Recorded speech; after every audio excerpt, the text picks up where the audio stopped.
real solutions to money, relationships, wellness, and more. Shine a light onto your day and into your life. Power Your Life with Dr. Joanne White.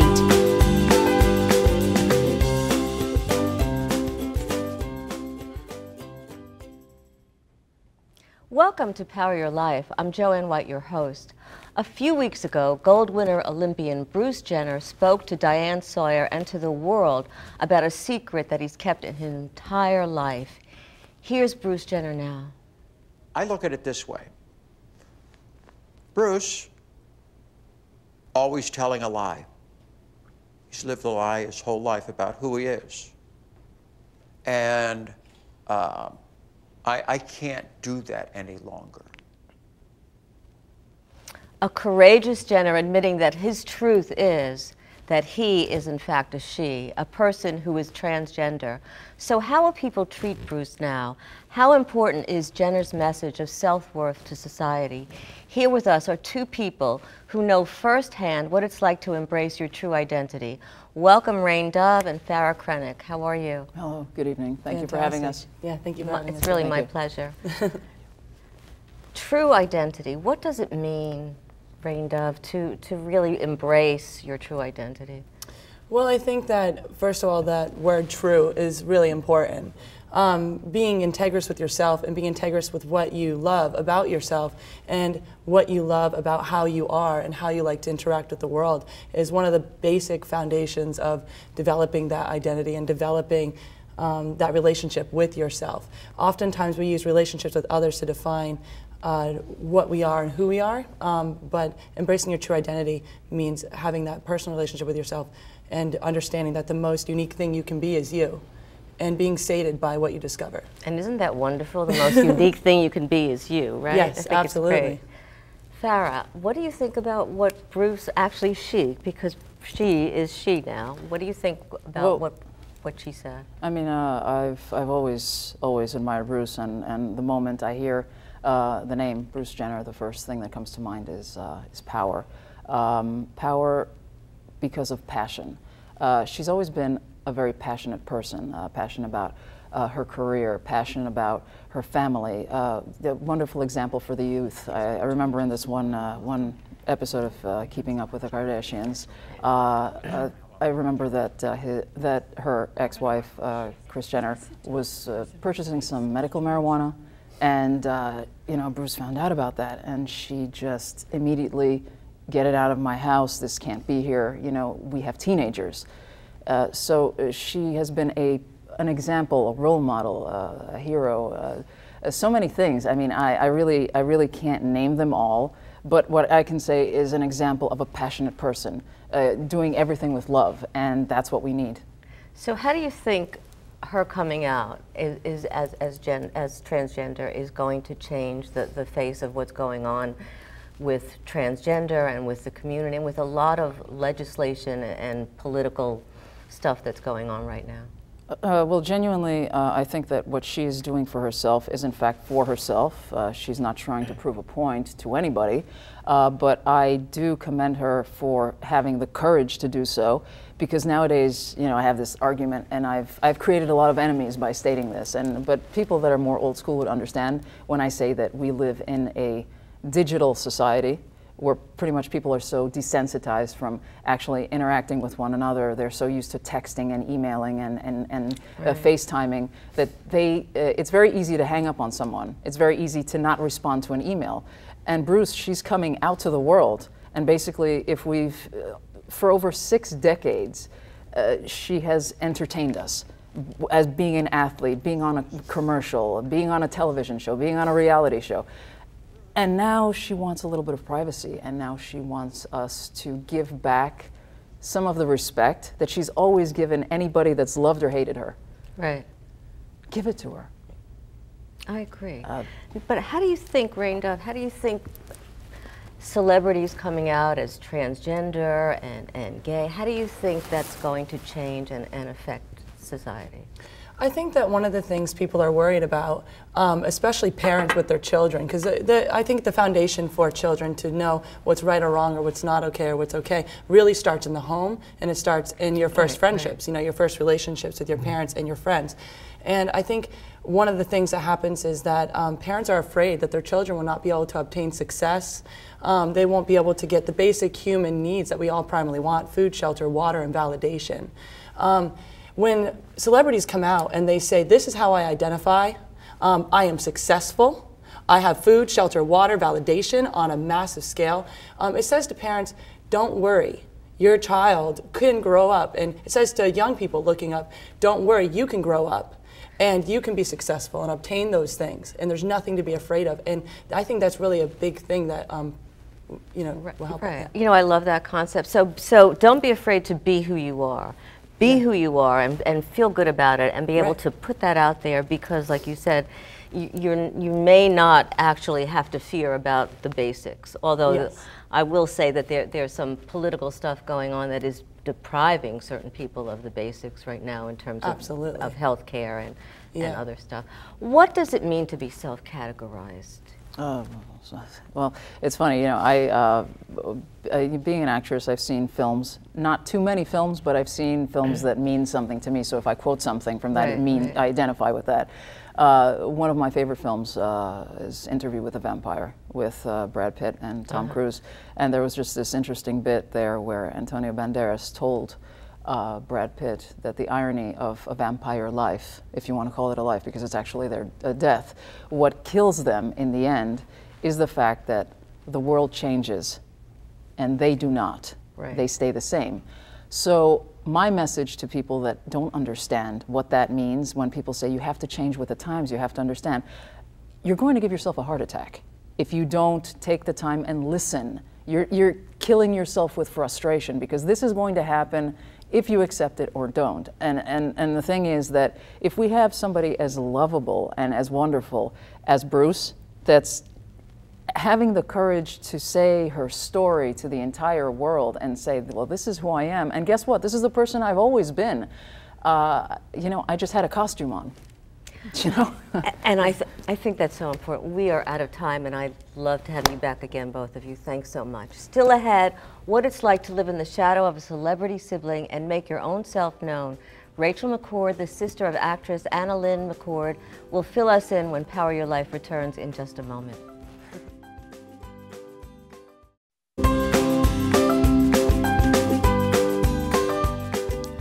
Welcome back. With a family in the entertainment industry, my next guest knows what it's like to grow up alongside a celebrity sister. Rachel McCord, a talented and well-known entrepreneur, model, and fashion blogger, also happens to be the sister of Nip Tuck star Anna Lynn McCord. Rachel's here with us to talk about her blog, The McCord List, her dreams, and so much more.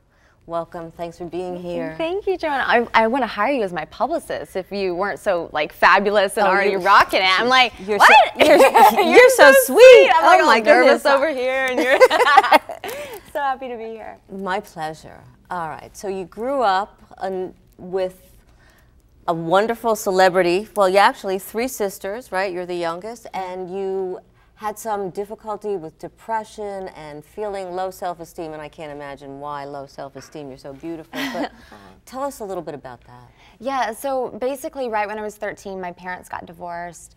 My dad moved away, both my sisters left, all within 3 months. I came from a difficult past, and I didn't really know what depression was, but I was just in this funk, and in hindsight, that's exactly what it was. And I think a lot of people struggle and they just don't know it. And it's a big problem, and it's something we have to address. So what did you do to get out of it, Rachel? How did you help yourself? Well, it took me a long time, actually. I didn't know what to do, but I was so like passionate about figuring it out. So I picked up every self-help book I could find. I was like in the library at 14 years old, like, who is this? Who is this? And then a couple years ago, I discovered Louise Hay, and which we spoke about. I'm a huge fan of hers. I started doing positive affirmations. I did a dream board, and things just started to turn in my life. I had thought, what I'm doing isn't working, so it's time I do something else. And that's when stuff just really turned around. Now I'm married to the man of my dreams. I'm living this fabulous life. And I'm like, you know what? It's time for us to show the world and other girls, you deserve it too, because I didn't feel deserving of fabulous things. Right, and many girls and many women don't feel deserving and do suffer from low self-esteem. So what would you tell girls? How would you help them move past that to really see how wonderful, how beautiful they truly are? Yeah, well, I think it's really important to take the time to really look within and see what's holding you back. Because so many times we want to breeze over and just be like, okay, I want to get to feeling good.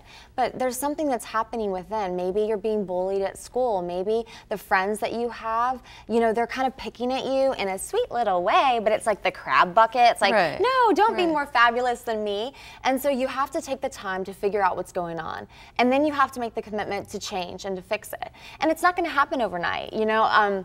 For me, I realized that it took 30 days once I figured out the right formula. And those were positive affirmations and going forward. For 30 days, that's not a lot of time, because sometimes it takes people years and years. Now, you started your own business. I talked about you being an entrepreneur. You started your own business at 13. 13. Yeah, so I started working at 13, and I just knew I needed to create a better life for myself. And then started my first company later on, and you know, what came of the McCord list, which is my company, it's about really inspiring women, millennial ladies, that you can live a fabulous life no matter where you are in the world. You can rock the Hamptons for $50. You can, you know, and I went to the Hamptons and I was like, why am I here? Like, I'm this like little girl from Georgia. Like, I don't even know what's happening right now. But then I started working through telling myself, I am deserving. You're deserving. We're all deserving, no matter what you look like, where you live, how much money you have. It's not about that. And all the messages that you receive too that may have told you that you're not deserving. Totally. You want to do so much with your company, McCord List. So tell us some of that dream. Yeah, so my big dream is just to continue to grow and to help more girls. As my husband and I have advanced the McCord List, we've had a bigger and bigger platform to reach more people. So we're doing some really cool makeovers from the inside out to help girls to really achieve that feeling from the inside, because that's where it really starts. Right, because if you're not feeling it from the inside, it doesn't matter all the beauty, all the makeup, all the glamour. You still look in the mirror and you still don't see that beauty. Absolutely. Let's talk about your sister a little bit, Annalyn. She's doing some incredible charity work and organizations. Tell us about that, because that really gets my heart going. Yeah, so Annalyn's really passionate about putting a stop to sex trafficking, and she's literally goes to Cambodia like 4 or 5 times a year and is supporting 30 girls right now who have been rescued from trade. Wow.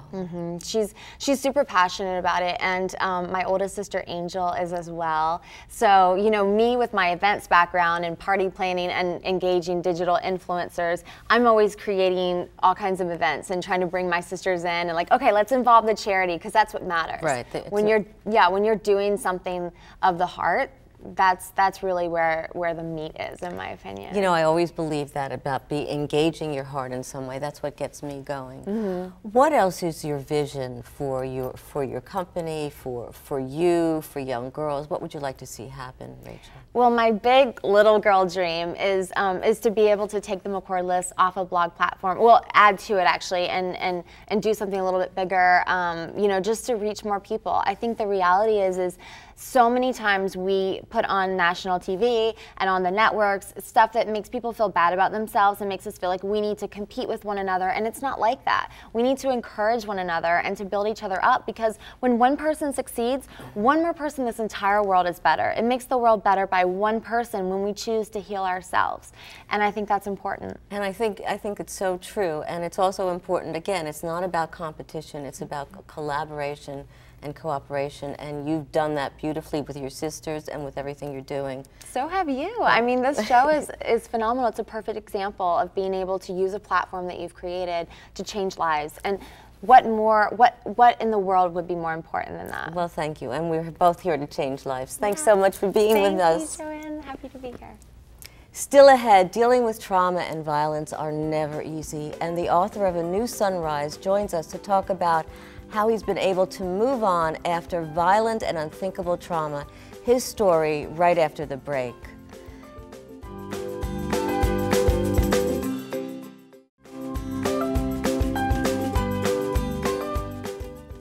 My next guest has suffered major traumatic events in his life, from his father's brutal murder in a suicide bombing in Israel to surviving the unimaginable horror of terrorism. Emerging from the traumas to find a new path and a new purpose in his life while helping others find their own way. Now he's here hoping to heal others with his new memoir, A New Sunrise.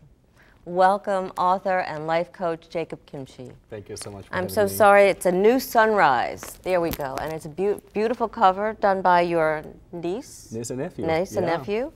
But what a powerful, moving story. Thank you. It wasn't easy. It's still not easy, but we take it day by day, step by step, and being strong as we can. Absolutely.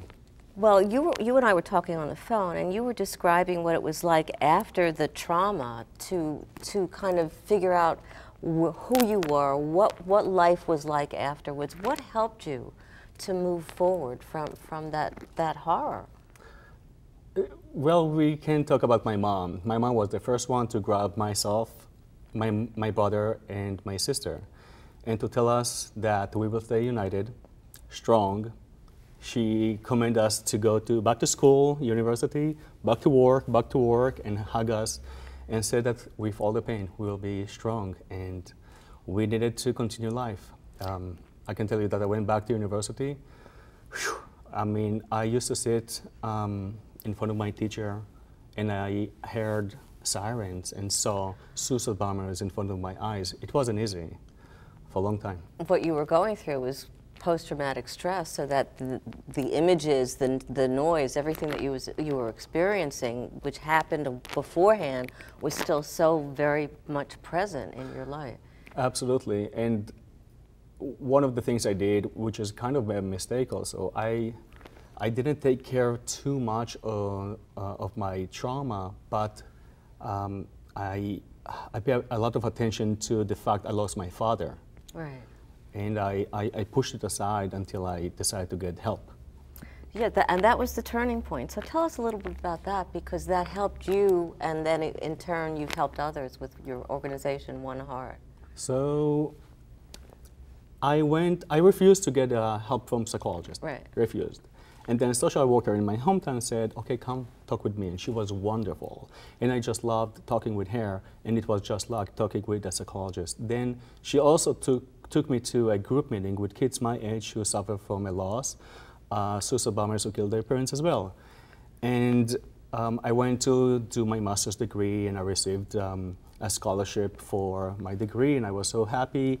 I came to speak about victims of terrorism in America, and then I decided to open a foundation and to help victims of terrorism around the world. Which is that One Heart organization. Which is One Heart, right. And what you and I have spoken about, which I think is so important to victims and to people that are going through any kind of struggle or trauma, is you have to talk. You can't just hold it in, and that's what you've shared with me. Right. It is like a poison. I know a lot of people who didn't want to share, and the poison, the pain, the trauma stayed inside instead of taking it out. And I could be one of them, and I decided not to, thank God, and I decided to go into another path, and that's what I help people to do now, to take it out. And what are people saying that are part of the organization that are communicating to one another, Jacob? It's kind of amazing. I think that people sometimes don't understand how much terrorism is worldwide, hurting so many people. And they think that terrorism hit only their community or themselves, or if they suffer from a loss of their father or mother, it was just about them. And then they realize there are so many other victims and other stories, especially when we're talking about teenagers. They open themselves up to a new world, and then all their questions and nightmares and tears and everything that they're going through, they see through other victims as well, and it helped them so much in life. This book is really about your journey, because initially what you said is that everything was dark, and then you moved into being able to see that the world could open up. Tell us a little bit about the book. It is my journey since the age of 10, when my father had his first explosion. My father drove a car 27 years ago, and his car got exploded. He lost one of his legs, both arms crushed. took a long time to recover in hospital, and he received life for another few years. It described what happened to us, how we connected as a family and become so strong. My father, beyond amazing man, so inspiring for his community and for the family. Unfortunately, happened what happened, and he was murdered in another explosion. And you know, I take through my journey people to show them my darkness, where I've been through, which is so low and so hard, to show them that there is a new sunrise for each one of us, and the light next to the darkness. It is up to us to choose to go there, and we should. And that's your choice. You made that choice, and you're showing other people the way, and you're about to open a new organization. What's that about? A New Sunrise Foundation. I want to continue to help victims of trauma worldwide, not only victims of terrorism this time.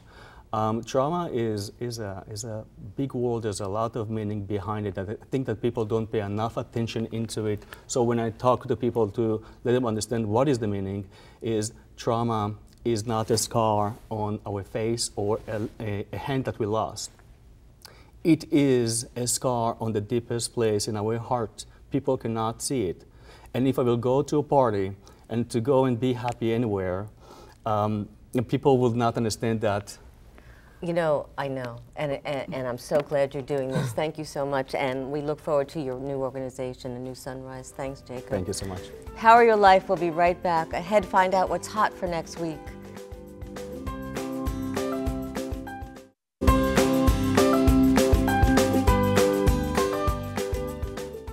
Before we go, I'd like to leave you with my PowerPoints for the week. I'm always so amazed at the incredible strength and the endurance that we have as human beings. No matter if it's lack of self-esteem or questioning our own self-worth, or victims of abuse and of unimaginable violence, we have the ability to move beyond the hurt, beyond the pain and trauma, and to find our own way. What's the secret of so many heroic people like you? First, it's not to let whatever the challenge is in your life define you. If you do, it wins. Decide it will not win. Decide it will not defeat you. It will not have the last word.